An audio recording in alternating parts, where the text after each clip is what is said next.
So some big plans underway. A space station in 5 years, 20 new satellites in space by 2030.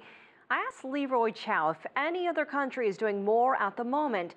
He's a former astronaut for the U.S. Space Agency, NASA, and a former commander of the International Space Station. Well, China is doing very well. Of course, they've been on a very deliberate, very consistent path since Yang Liwei launched into space as the first Chinese national astronaut in 2003.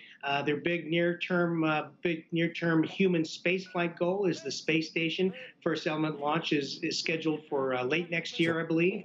And so that means that in 2-3 years, they'll have an operational space station with assembly being completed after about 5 years. And so this is going to be an international effort in that China has invited international partners to participate not only in research work, but also in training and sending their astronauts on Chinese spacecraft to their space station. China also has been launching satellites, as you mentioned, for many years now.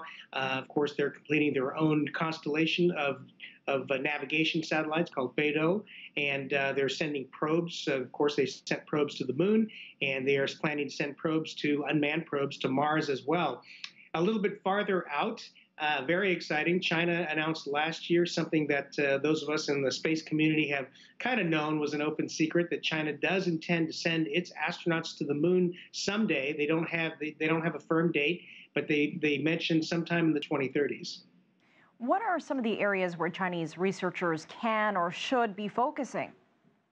Well, a big concern of long-duration spaceflight is the biomedical effects of those long space flights on the human body. And so China, like every other nation that is involved in human spaceflight, is probably planning a lot of experiments along those lines. A lot of those experiments taking data directly from their own astronauts, taking observations and samples of their own astronauts while they're in space, but also depending on other biological systems, other from the cellular level to the small animal level, to kind of tease out what are those effects and what can be done about mitigating those negative effects so that you can keep your astronauts healthy during these longer missions.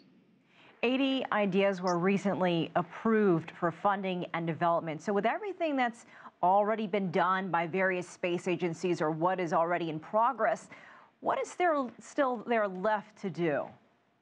Well, there's quite a bit left to do. Of course, we've only explored a very small part of our own solar system. And so, even with unmanned probes and with humans, we've only gone as far as the moon.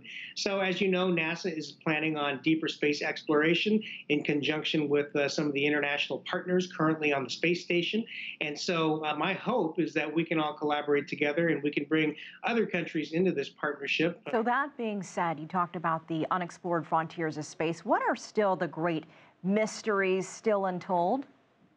Well, I mean, we've only scratched the surface of space. We're learning more and more with our advanced telescopes. In fact, NASA's planning to launch the James Webb Telescope in the coming years.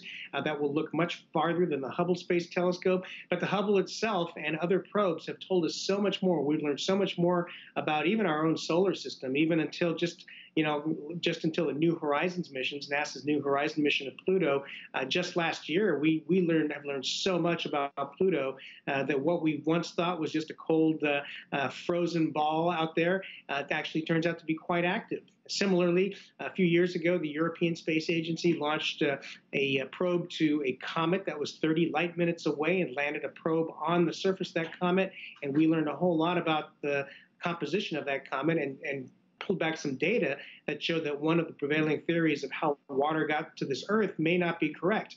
We theorized that there were a lot of comet impacts that created the oceans, but the balance of the chemical composition of the water is not the same as found on Earth. So very interesting discoveries still being made and still to be made. Leroy Chiao, always a pleasure to have you on the show. Thanks for joining us. My pleasure. Thank you.